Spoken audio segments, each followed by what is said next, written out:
ونستعينه ونستغفره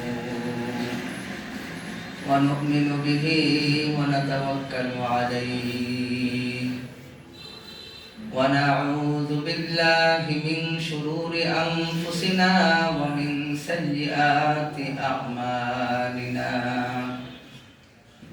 من يهده الله فلا مضل له ومن يضلله فلا هادي له ونشهد أن لا إله إلا الله وحده لا شريك له ونشهد أن سيدنا ومولانا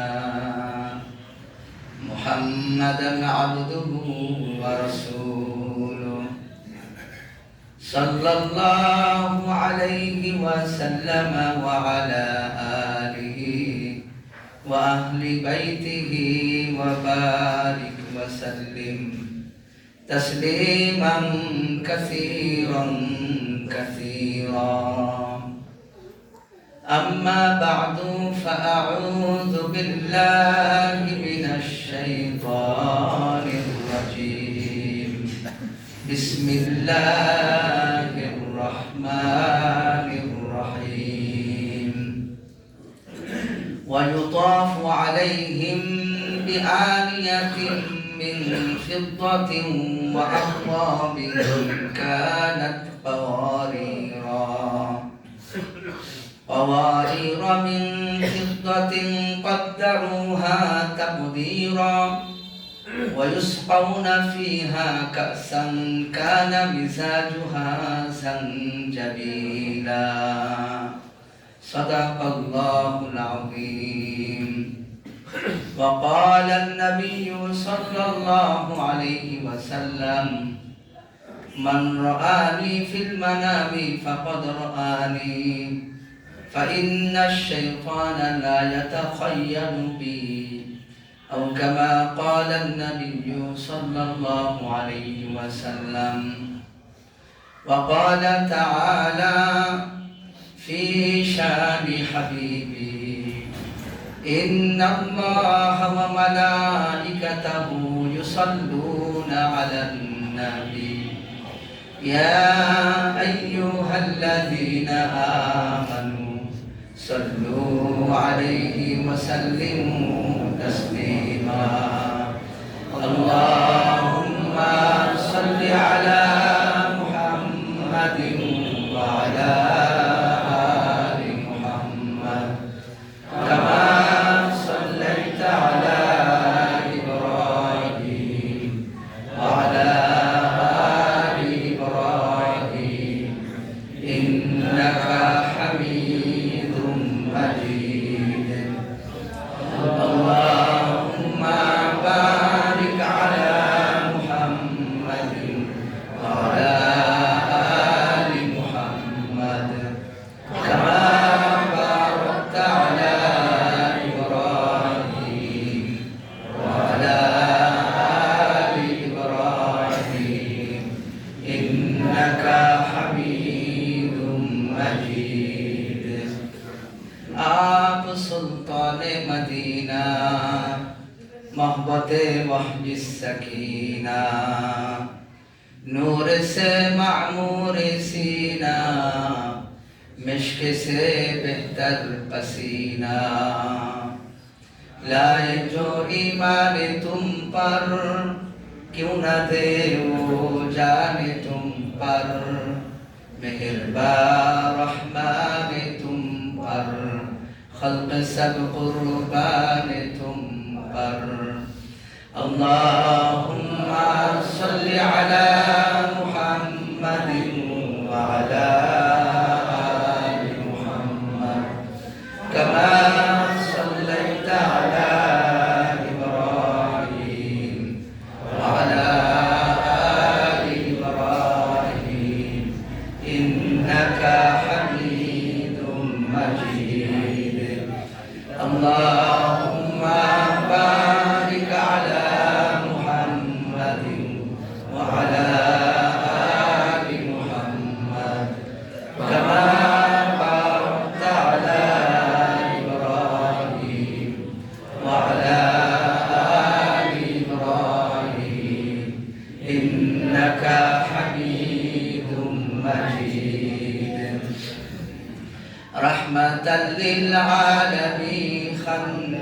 खुदावंद करीम रहमतल लिल आलमीन खंदश खुदावंद करीम खल्क़ खुल्क़ा क़ौल फ़िअल हदी सिमते हमीद बलागल उला बिकमालिही कशफ़त दुजा बिजमालिही हसनत जमीउ ख़िसालिही सल्लू अलैहि व आलिहि।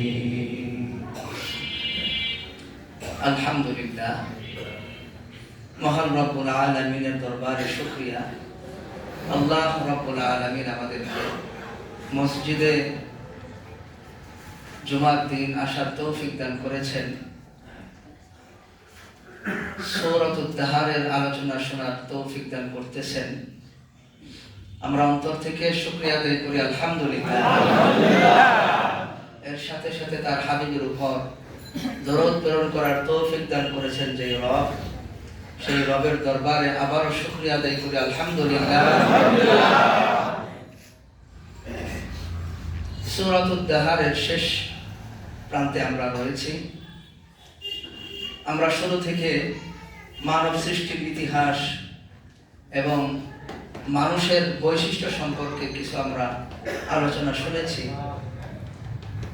যে মানুষ খুব ক্ষুদ্র সামান্য কোনো বস্তুই ছিল না, সেখান থেকে আল্লাহ মানুষকে অস্তিত্ব দান করে সেই মানুষকে আল্লাহ তাআলা দুনিয়াতে পাঠিয়েছেন।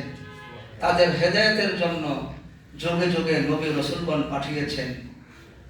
যদিও নবী রাসূলগণ পাঠানোর প্রয়োজন ছিল না, কারণ প্রত্যেকটা মানুষকে আল্লাহ বিবেক দান করেছেন, মেধা দান করেছেন, বুদ্ধি দান করেছেন। যেই বুদ্ধি মেধা খাটিয়ে মানুষ মহান স্রষ্টাকে এমনিতেই চিনতে পারে, সুবহানাল্লাহ। তারপরেও রহমত করে। আল্লাহ তাআলা বলেন, ওয়ামা আরসালনাকা ইল্লা রাহমাতাল লিল আলামিন, সমগ্র জগৎবাসীর জন্য আমি আপনাকে রহমত স্বরূপ প্রেরণ করেছি, সুবহানাল্লাহ।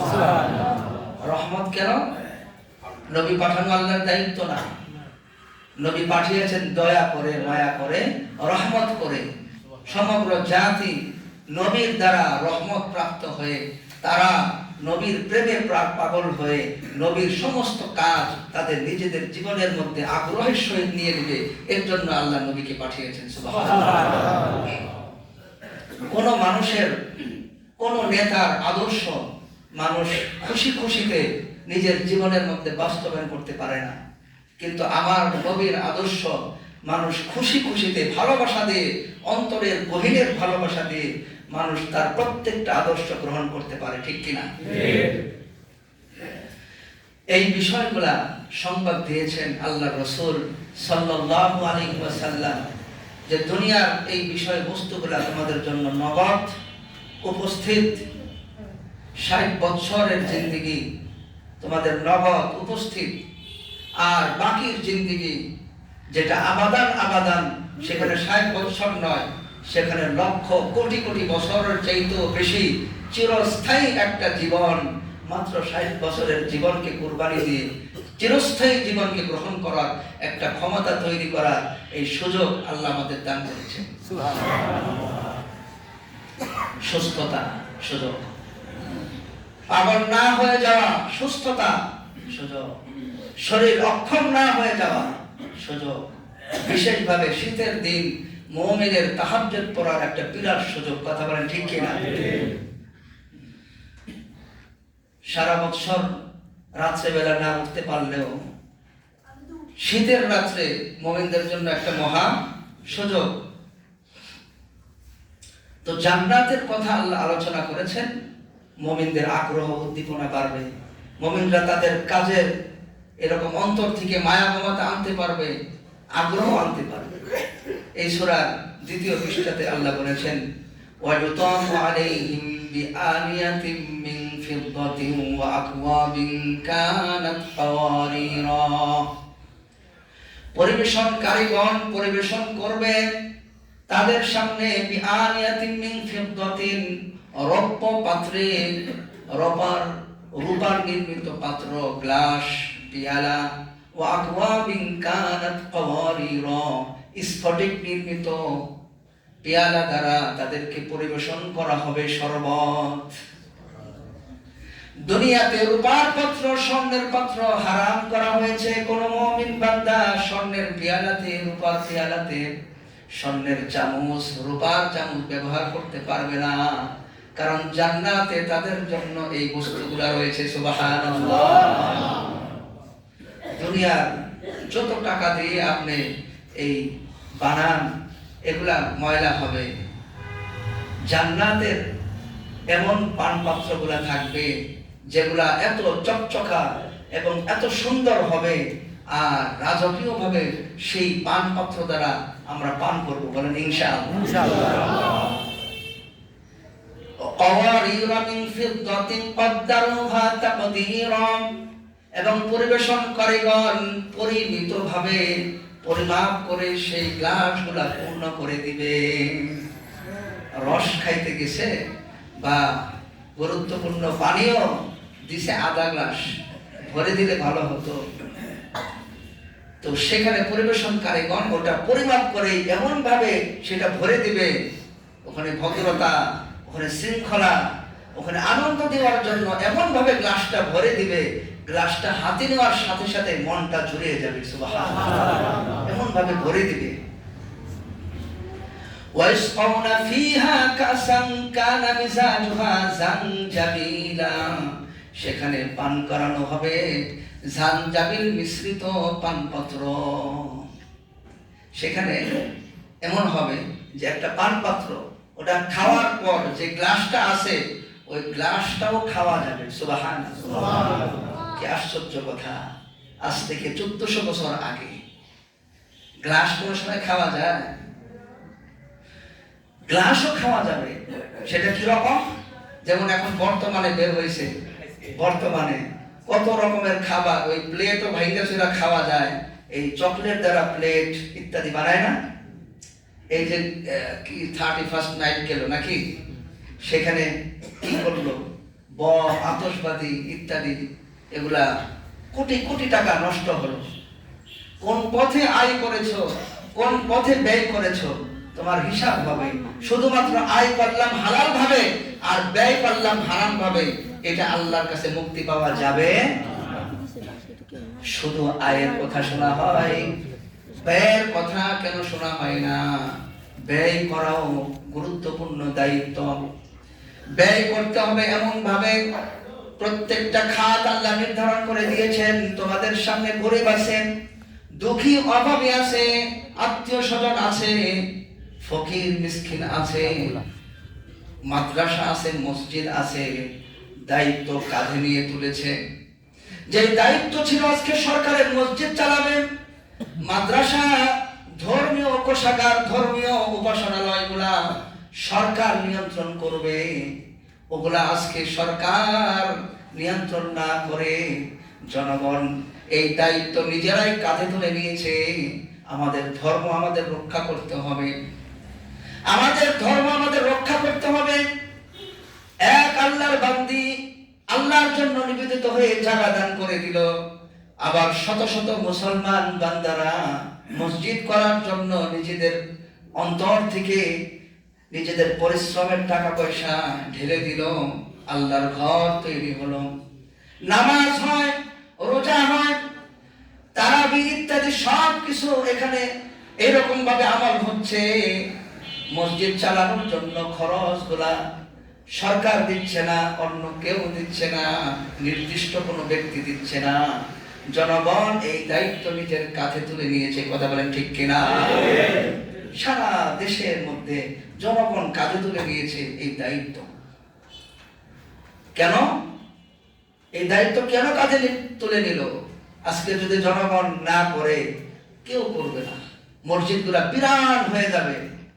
মসজিদ ইন্ডিয়াতে শত শত মসজিদ এখনো বিরান আছে, বিরান, পুরাতন মোঘল আমলের 400-500 বছরের আগের মসজিদ, এগুলা বিরান এরকম ধুলা বালি আর গাছ গাছালি হয়ে স্তূপে পরিণত হয়ে আছে। নাউজুবিল্লাহ। এক একটা মসজিদ বিরান হলে সেটা মারা যায়, সেটা শাহাদাত বরণ করে।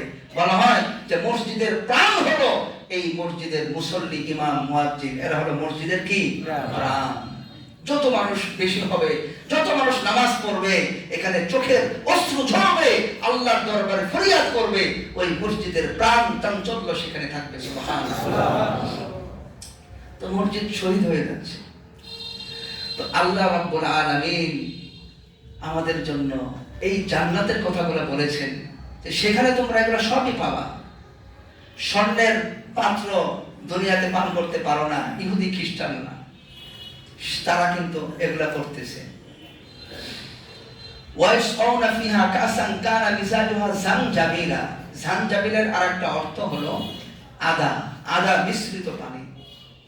এখন আদা প্রথমে বুঝে আসে না অনেকে যে আদা এত বেশি প্রিয় কেন। অনেকের কিন্তু আদা ভালো লাগে না। আবার যারা একটু বয়স্ক তারা বুঝে যে আদার গুরুত্ব কি। যাদের একটু বয়স হয়েছে তারা বুঝে আদার পানিটার কত গুরুত্ব। তো আদা মিশ্রিত পানি অথবা জানজাবিল দ্বারা আল্লাহ যেটা বুঝিয়েছেন, আমরা যদি জানজাবিলই মেনে নেই যে সেটা কি হবে, ওটা তো আমরা দেখি নাই। জানজাবিল মিশ্রিত পানি হবে, আর কোনো ঝামেলা নাই, ঠিক না?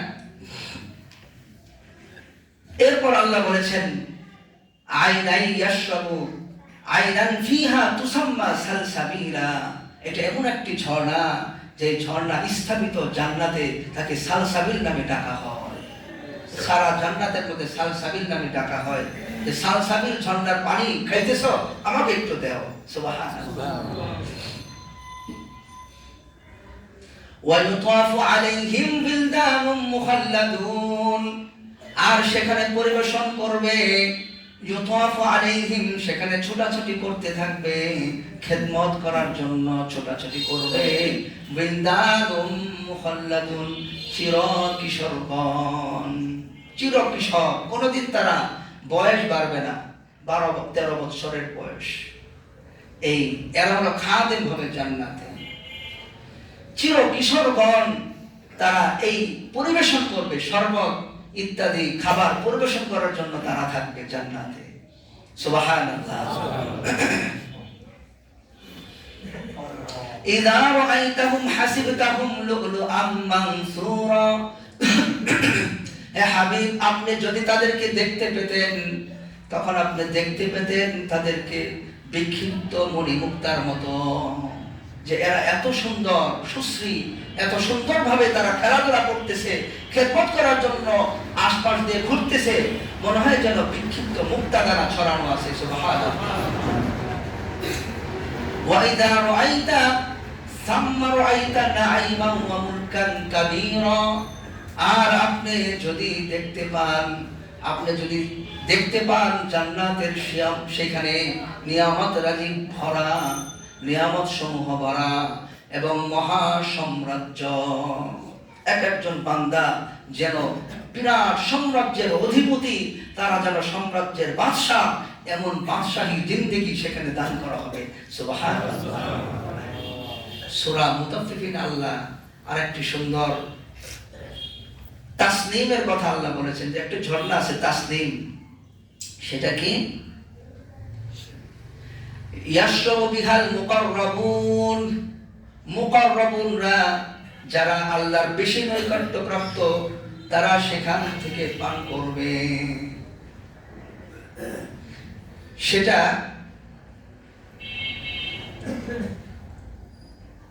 তারিফু ফি ওয়ুজুহিম নাদরাতান নাঈম ইউসকাউনা মিন রাহিকিন মাখতুম খিতামুহু মিস্ক।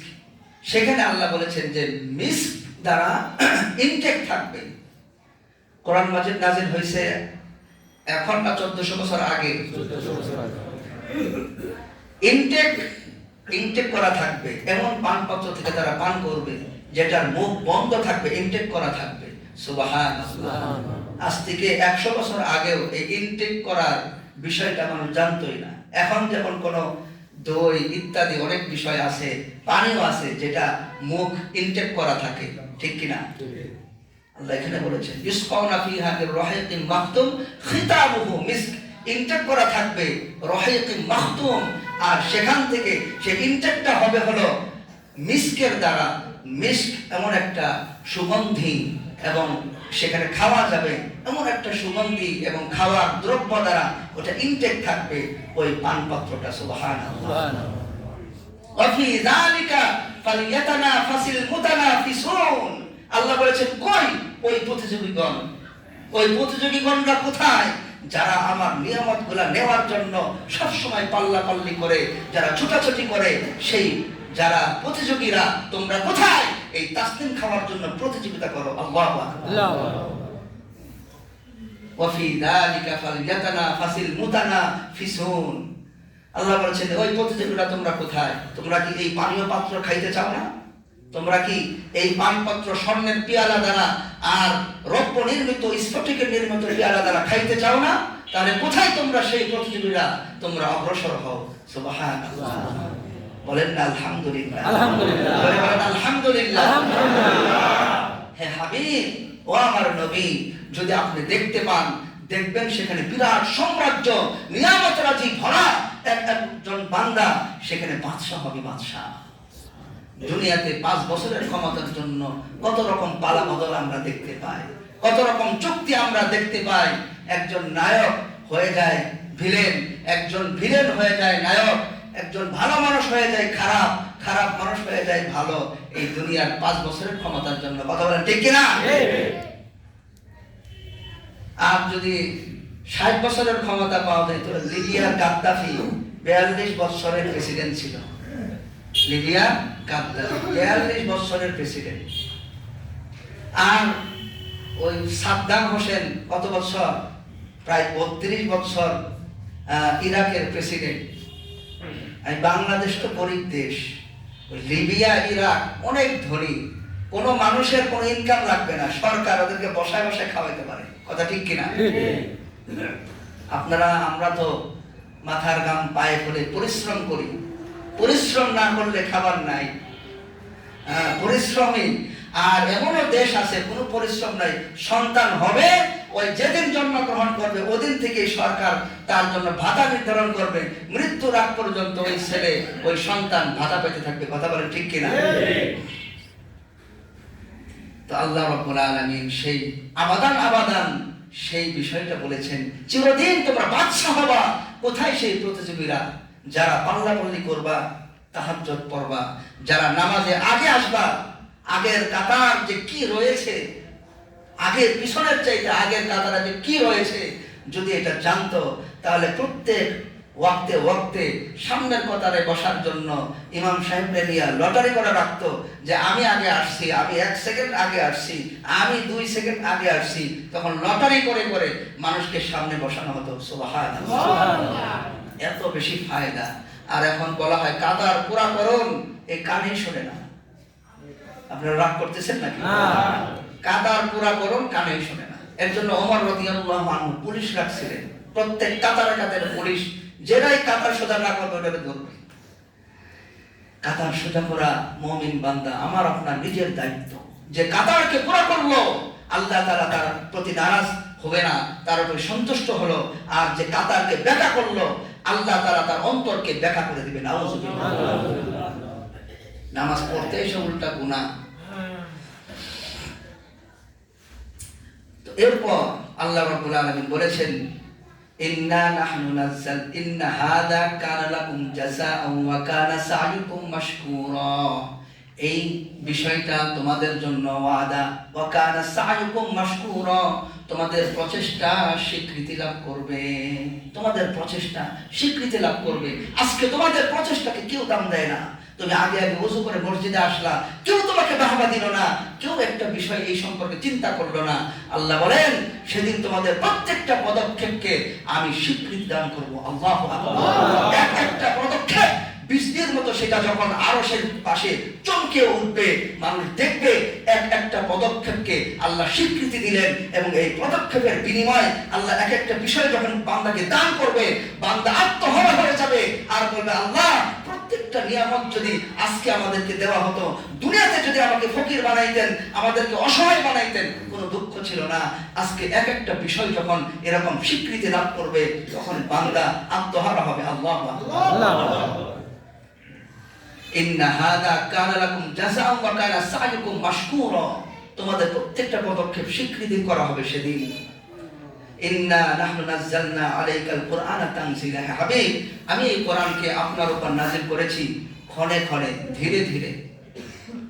কোন কিতাব, আসমানি কিতাব ধীরে ধীরে ভেঙে ভেঙে নাযিল হয় নাই, একসাথে নাযিল হয়েছে। শুধুমাত্র আল কোরআন এই ধীরে ধীরে 23 বছর লাগছে আল কোরআন নাযিল হতে। আল্লাহু আকবার। কারণ এই কিতাব যেই ব্যক্তি ধারণ করবে, যে এটাকে ধারণ করবে, যার ভিতরে ইনসাফ আছে, ইনসাফ নিয়ে যে ধারণ করবে, সে কোনোদিন জাহান্নামে যাবে না। ইনসাফ নিয়ে যে ধারণ করবে, কিভাবে সম্ভব? দৈনিক যে কোরআন তেলাওয়াত করবে ইনসাফ নিয়ে, কিভাবে সে জাহান্নামে যাবে? এখন বলে যে ওদের এত সহজ জান্নাতে যাওয়া, দৈনিক তেলাওয়াত করলেই তারা সবই জান্নাতে যাবে। কয়জনে তেলাওয়াত করি আমরা? দৈনিক কোরআন শরীফটা খুলে হাতে নেই কয়জনে? একটা সময় আমাদের মা বাবারা, আমাদের আত্মীয় স্বজনরা সারা বাংলাদেশে এরকম সকালবেলা ফজরের নামাজের পর তেলাওয়াত, প্রত্যেকটা বাড়িতে বাড়িতে তেলাওয়াত হতো। কথা বলে ঠিক কিনা? তেলাওয়াতের আওয়াজ শোনা যাইত, জান্নার পাশ দিয়ে গেলেই তেলাওয়াত করতেছে, ভিতরে আওয়াজ শোনা যাইত। সেই আওয়াজ আজকে কোথায়? ওই আওয়াজ এখন ওই যে অনেকে দুই একজন যারা ভালো, এরা ওই যে ট্যাপ ছাড়ে, কি মোবাইল, এগুলা ছেড়ে এরা কোরআন চালাই দিছে, এর মতো কাজ করতেছে, যেন কোরআন একটা গান বাজনা। নাউজুবিল্লাহ। কোরআন এই ট্যাপ রেকর্ডার, এই মোবাইলে কোরআন পড়ার জন্য আল্লাহ কোরআন নাযিল করে নাই। কোরআন ওটাকে বলা হয় না, কোরআন বলা হয় তোমার এই জবান, যে জবান মহান রব্বুল আলামিন দান করেছে। একটা সময় এই জবান বন্ধ হবে, লা শব্দ এই জবান দিয়ে বের হবে না। নাউজুবিল্লাহ। একটা সময় যখন জবান বন্ধ হয়ে যাবে, ওই দিন আলহামদুলিল্লাহ বলতে পারবে না, কোনো জবানে কথাই বের হবে না। ওই সময় আসার আগে একটা যুবক ছেলে 16-17 বছর, হঠাৎ করে জবান বন্ধ। গার্জিয়ান আসছে, হুজুর ঝাড়েন, ডাক্তারের কাছে দিছি, কোনো কাজ হচ্ছে না, জবান বন্ধ হয়ে গিয়েছে। নাউজুবিল্লাহ। সুস্থ মানুষ। এর জন্য ওই জবান দিয়ে যদি আমি কোরআন তেলাওয়াত করি, সেই জবান আর সাধারণ জবান থাকবে না। কারণ কোরআন হলো তেলাওয়াত করা মহান রব্বুল আলামিনের সাথে কথা বলার সমান।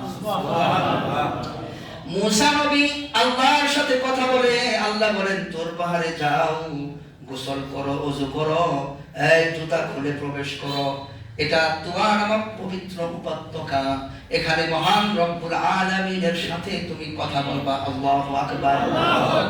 বিশ্ব নবীর উম্মত, তোমার আমার উপত্যকায় যাওয়া লাগে না।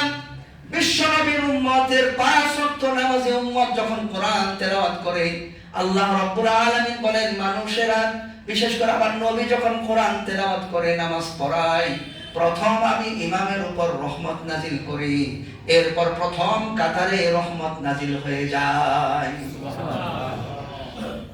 আল্লাহর সাথে সরাসরি কথা বলার মেরাজ, মুমিনের নামাজ হলো মেরাজ সমতুল্য। সুবহানাল্লাহ। এটা দামি কথা বললাম না, যেটা হাদিস, দামি কথা হিসাবে বললাম। তো এই যে আমাদের জন্য সুযোগ, সেই জান্নাতের নিয়ামত রাজিব এগুলা নেওয়া। যদি আমি অসুস্থ হয়ে যাই, কালকে একজনে বলল, হুজুর আমি এখন ওযু করে উঠতে শরীর বয়স হয়ে গিয়েছে, শরীরে ভার হয়ে গিয়েছে, ওযু করে যে নামাজ পড়বো এতটুকু শক্তিও পাচ্ছি না। নাউজুবিল্লাহ। এটা এমন বৃদ্ধ মানুষ এখানে আছে, ছোটবেলায় এই ওয়াজ শুনেছে, ছোটবেলায় তাহাজ্জুদের ওয়াজ শুনেছে, 5 ওয়াক্ত নামাজের ওয়াজ শুনেছে, এখনো শুনতেছে, বয়স কিন্তু 70-এর উপরে। এর জন্য যারা যুবক তারা মনে করছে যে সময় আছে, সময় আছে। তোমার মতো যুবক এই বৃদ্ধ হয়ে গিয়েছে, ওই যে সময় আছে ওই কথা বলে, এখনো তাদের সময় আছে। যখন মৃত্যু হয়ে যাবে আর সেই জানজাবিলের সেই পানপত্র গ্রহণ করার ক্ষমতা তাদের হবে না। এর জন্য আল্লাহ বলেছেন আমি কিন্তু ক্ষণে ক্ষণে কোরআনকে নাযিল করেছি। কেন? তোমার হৃদয়ের গভীরে কোরআনের প্রত্যেকটা বিষয়বস্তু চলে যাবে। আল্লাহু আকবার। আল্লাহর মতো এইভাবে কেউ বুঝাইতে পারবে না। আল্লাহ যেভাবে আমাদের বুঝিয়েছেন, এত সুন্দরভাবে বুঝিয়েছেন। এরপর আল্লাহ রাব্বুল আলামিন বলেছেন ফাসবির লিহুকমি রাব্বিকা ওয়া লা তুতি' মিনহুম আথিমান আও কাফুরা ফাসবির লিহুকমি রাব্বিকা, তোমার রবের হুকুমের উপর তুমি সন্তুষ্ট থাকো, তুমি নারাজ হয় না। শীতের মধ্যে নামাজটা যদি আল্লাহ পিছায়া দিত, তোমার রবের প্রত্যেকটা হুকুমের উপর তুমি ধৈর্য ধারণ করে দৃঢ় থাকো। 50 বছর ধরে করতেছো, এখন ধৈর্য হারায়ও না, আরেকটু সময় বাকি তোমার। 70 বছর হয়েছে, আরেকটি সময় তোমার বাকি, তুমি এই সময়টা পুরো করো। ফাসবির লিহুকমি রাব্বিকা ওয়ালা তুতি' মিনহুম আসিমান আও কাফুরা, কাফের পাপিষ্ঠদের অনুসরণ কইরেন না। হে নবী, কাফের পাপিষ্ঠদের অনুসরণ, তাদের অনুসরণ করলে লাভটা কি? চুল কাটে ওই খ্রিস্টান খেলোয়াড়, ফুটবল খেলোয়াড় এর মতো চুল কাটছে কেন? আরে খুব ভালো লাগে। এটা কি লাগে? ভালো লাগে। যে যাকে ভালো লাগে হাসরের ময়দানে তার সাথে উত্থিত হবে। নাউজুবিল্লাহ।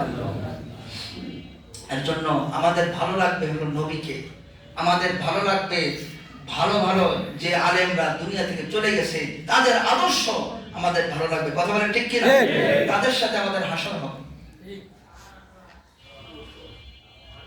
আবার এখন এমন ফিতনা সমাজের এই ওয়াজ মাহফিল হয়, সেখানে এমন বক্তা ওই আকর্ষণ করার জন্য যে বেশি এরকম কি বলে হাসায়, অথচ সে সমাজের মধ্যে সে স্থিতিশীল না, সে গ্রহণীয় ব্যক্তি না, কিন্তু হাসাইতে পারে, যাকে দেখলে মানুষ আসে। সবাই জানে ভণ্ড বা ইত্যাদি খারাপ, তারপরেও তাকে দাওয়াত দিয়ে বলা হয় যে মাহফিলটা হয়েছে খুব ভালো, কিন্তু আমাদের আমলের মধ্যে কিন্তু আসে না। কথা বলেন ঠিক কিনা? আমি নিজে সাক্ষী, আমার সামনে এসে বলতেছে হুজুর অমুক জায়গায় ওয়াজ শুনেছি, খুব সুন্দর ওয়াজ করেছে, ওখানে আমি সবসময় যাই। এই ব্যক্তি আবার 1-2 মাস পরে আমাকে বলতেছে ওখানে গিয়েছিলাম, তার এই কথাটা আমার ভালো লাগে নাই। এই ব্যক্তি তাহলে এই কে কি রকম এই যাচাই করতে করতে তার জীবন শেষ, আমল তার হয় না। কথা বলেন ঠিক কিনা? আসল তো আমল। এর জন্য আমাদের নিজের আমল, আমার নিজের আমল আমাকে ঠিক করতে হবে, এরপর অন্যকে দেখতে হবে। তো যাচাই করতে করতে করতে করতে সময় চলে যাবে। যাচাই করতে লাগবে 1 ঘন্টা, বা ধরেন 3 দিন যাচাই করে আপনি, কারণ মানুষ চিনা এত সহজ না। মানুষ চিনা সহজ না। মানুষকে চিনতে হয় 2টা ভাবে। নবীজি সাল্লাল্লাহু আলাইহি সাল্লামের একটা কথা থেকে বোঝা যায় যে সফর করলে মানুষ চিনতে হয়, সফর করলে আর লেনদেন করলে। আপনি তার সাথে লেনদেন করেন, 1 লাখ টাকা তাকে ধার দেন, হ্যাঁ, অথবা ক্রয় বিক্রয় করেন, এখন বোঝা যাবে লোকটা ভালো নাকি খারাপ। বা তার সাথে সফরে যান, তার সাথে 2 মাস একটা জায়গায় বেড়ান, তার চাল চলন সবকিছু আপনার সামনে বের হয়ে যাবে, তখন বুঝবেন ভালো না খারাপ। আর আপনি হঠাৎ একটা চমক দেখা আপনি তারে নিজের সবচেয়ে গুরুত্বপূর্ণ ধর্মীয় অস্তিত্ব তার নিয়ন্ত্রণে দিয়ে দিলেন কেন? সবচেয়ে গুরুত্ব হবে আপনার ধর্মীয় বিষয় এবং দুনিয়াবী বিষয় পরে। নামাজে আসেন না কেন? বলে যে হুজুর বাসার কাজ করতেছি, এত ব্যস্ত, ওই রড লাগে, গুনাহ লাগে, তাল লাগে, এর জন্য আসি না। সে কি দুনিয়াকে প্রাধান্য দিল, নগদকে প্রাধান্য দিল, না আখিরাতকে প্রাধান্য দিল? কথা বলেন না কেন? এর জন্য এই আমাদের সামনে আসতেছে এই বিষয়গুলা, পদে পদে আসতেছে। আল্লাহ তাআলা আমাদেরকে জান্নাতের নিয়ামত রাজি দেওয়ার জন্য একনিষ্ঠ হয়ে উদার হওয়ার, মনকে নরম করার তৌফিক দান করুন। আমিন। ওয়া আখিরু দাওয়ানা আনিল হামদুলিল্লাহি রাব্বিল আলামিন।